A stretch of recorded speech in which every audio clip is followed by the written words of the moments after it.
You know this feeling, the slow dimming that happens when you've spent too many years being the person others lean on. It doesn't arrive all at once. It settles quietly, like evening light that forgets to return. At first you barely notice it. A little heaviness in the chest, a tiredness that sleep never seems to touch. But then one day you find yourself standing in your own kitchen, hands resting on the counter, wondering how you became the one everyone calls when their world is falling apart. It's strange, isn't it? How people remember you the moment they need something. Your steadiness, your listening, your willingness to show up even when you have nothing left to give. And you go, because you've always gone. You answer the late-night phone call, though your body begs for rest. You drive across town with groceries or comfort or whatever piece of yourself they require. You let them pour their storms into you. And when the call ends, when the door closes, when the noise finally recedes, the silence that follows is deeper than quiet. It feels like someone blew out a candle inside you.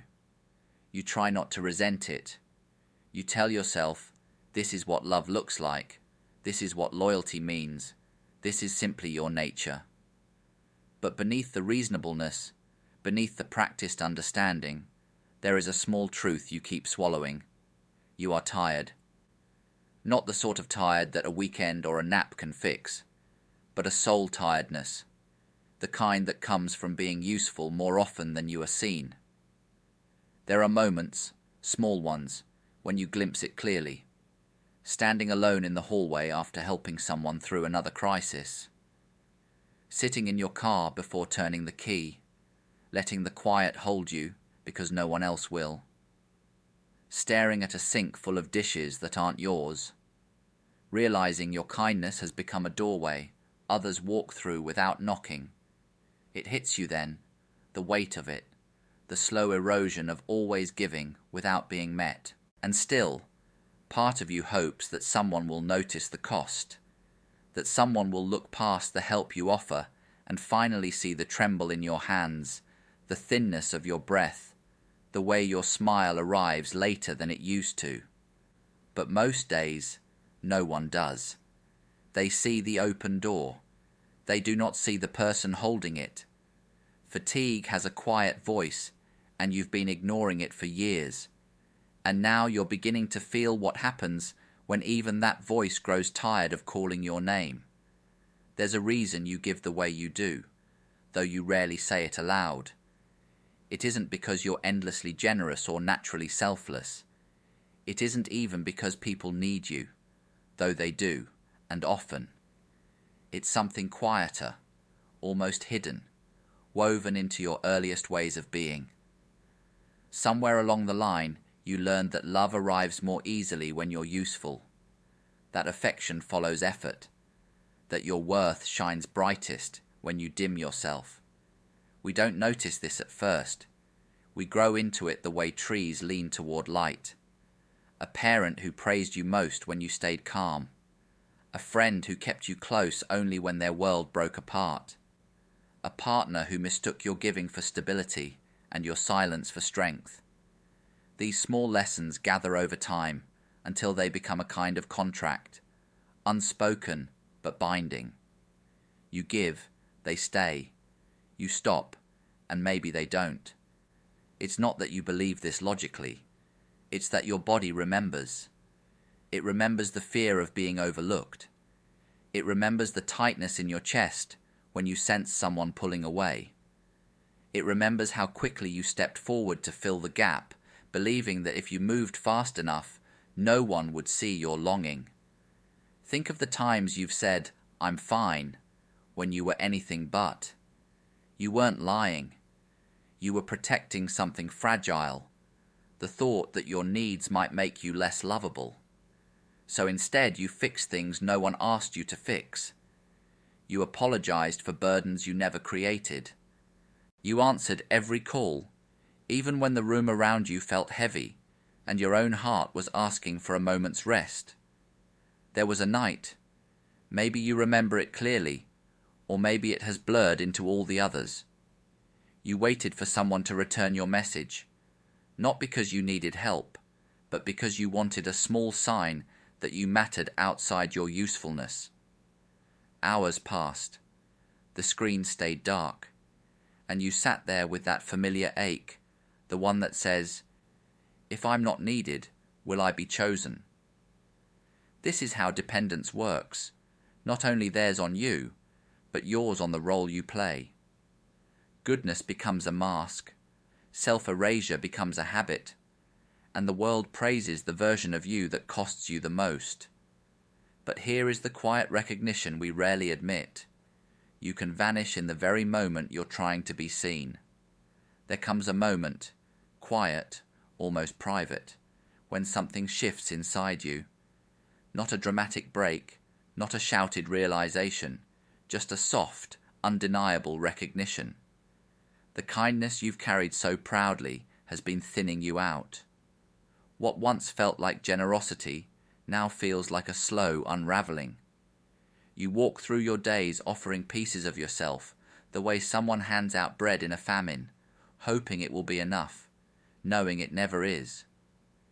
It's strange how long we can live this way, how we convince ourselves that being needed is the same as being loved, how we mistake exhaustion for purpose, how we keep opening the same door even as the hinges loosen and the frame begins to sag. There's a tenderness in your giving, yes, but there's also a forgetting, a quiet erasing of your own shape. And then, one day, clarity comes in like morning light through a half-open curtain. Not harsh, not accusing, just clear. You see that every time you rush to fix someone's world, you leave your own unattended.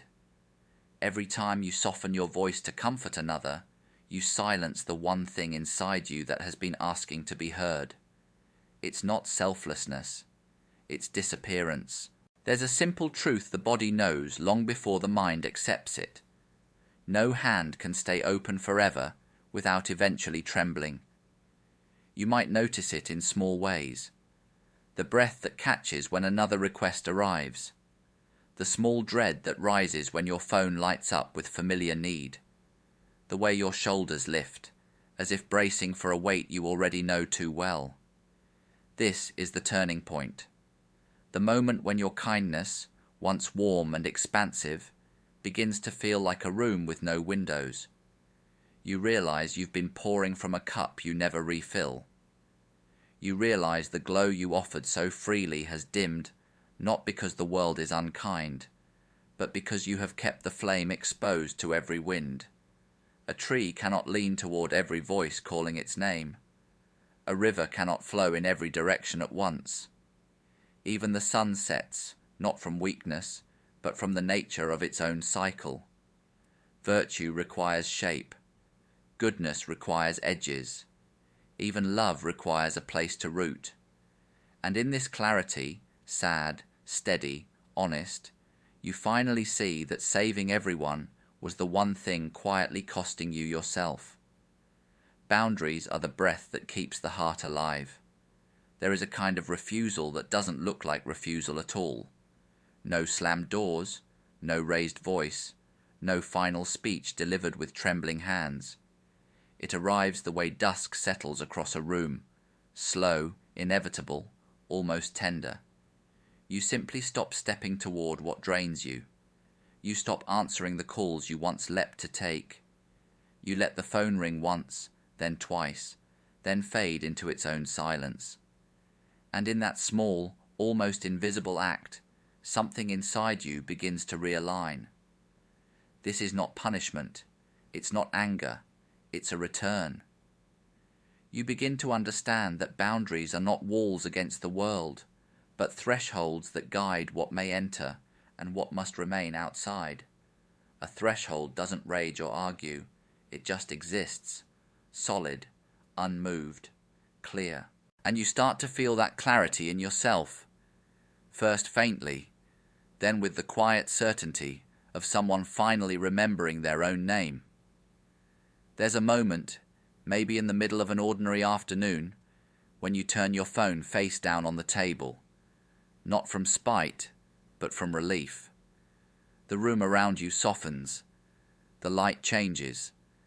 A breeze moves the curtain just slightly, enough to remind you that peace has a sound, one you have ignored for far too long. You realize you don't need to announce your withdrawal. You don't need to explain that your kindness grew thin. You don't need to justify reclaiming your breath. Silence, you discover, has its own language. A language of stepping back without apology. A language of letting unanswered messages fold into the distance. A language of reclaiming your presence by offering less of it. You begin to see that absence can be a form of love, not for others, but for yourself. The kind of love that doesn't beg to be understood. The kind that doesn't ask permission to rest.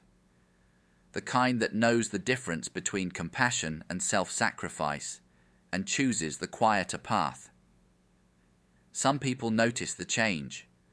They hear the muted echo where your constant yes used to be. They sense the shift, subtle but unmistakable, as if the air itself has rearranged. And though they may reach for you, what they touch now is a threshold, not a door left wide open. In this stillness, you feel a dignity that requires no defense, nothing to prove, nothing to argue, just the simple truth that your peace matters, and always has.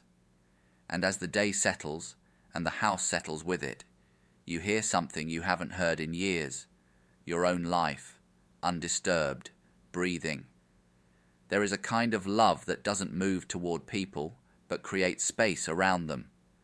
Not distance born of anger, not withdrawal shaped by disappointment, but a gentler clearing, like opening a window in a stuffy room so both you and the air can breathe again. You begin to sense this form of love when your silence no longer feels like absence, but presence turned inward. A settling, a returning, a quiet blessing offered without words. Picture your life as a house, not just four walls, but the place where your inner world lives, your breath, your rest, your small morning rituals. For years, you kept the front door open. Anyone could walk in. Anyone could leave their noise, their fear, their unfinished stories on the floorboards. You thought this was kindness. You thought this was what a good person does. But now, as you walk through the rooms, something feels different. You notice the soft light resting on the table. You notice how the air hums when no one is asking anything of you. You notice the gentle peace that rises when the threshold is honored. This house, your house, teaches you something. A sanctuary isn't sacred because many enter it. It's sacred because you keep it whole. You begin to understand that silence can hold more compassion than words ever could. When you step back, you're not abandoning anyone. You're letting their journey breathe without your constant intervention. You're trusting them with their own path. You're trusting life to meet them where you no longer can. And just as a lantern gives light by staying still, you offer your clarity by not scattering yourself in every direction. Your steadiness becomes softer, warmer, less frantic. You don't rush to solve. You don't hurry to soothe. You simply remain, a steady glow behind your own windows. People sense this shift. Some feel confused by it. Others feel challenged. But a few, those who see you clearly, recognize the love in your quietness. They feel the respect in your restraint. They understand that your silence is not a closing, but a reverence for the delicate boundary between your life and theirs. Inside your house, the floorboards settle. The rooms inhale. Light gathers in the corners again. And you realize, with a gentle certainty, that peace is its own form of generosity. Stillness is sometimes the kindest answer. There comes a day when the weight you've carried simply loosens. Not because you fought it, not because you justified your right to put it down, but because your hands finally grew tired of holding what was never yours to keep. The release doesn't feel triumphant. It feels soft, almost hesitant, like exhaling after forgetting you were holding your breath. You don't announce anything. You don't warn anyone. You just stop gripping the rope. And something remarkable happens in the space that follows. The world does not collapse. People do not vanish. Your worth does not evaporate. Instead, you feel a strange lightness, strange only because you haven't felt it in years. The old guilt stirs for a moment, tries to rise, tries to reclaim its place in your chest. But you notice it now.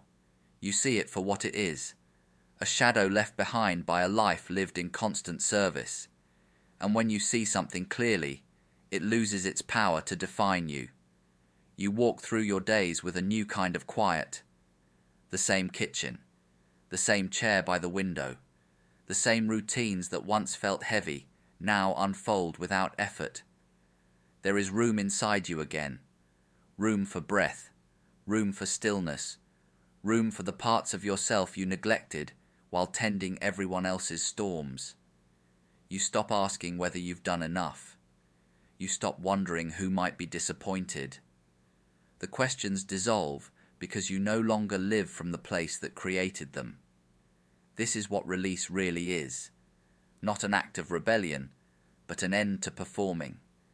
You no longer chase the approval that kept you exhausted. You no longer translate your needs into something more palatable.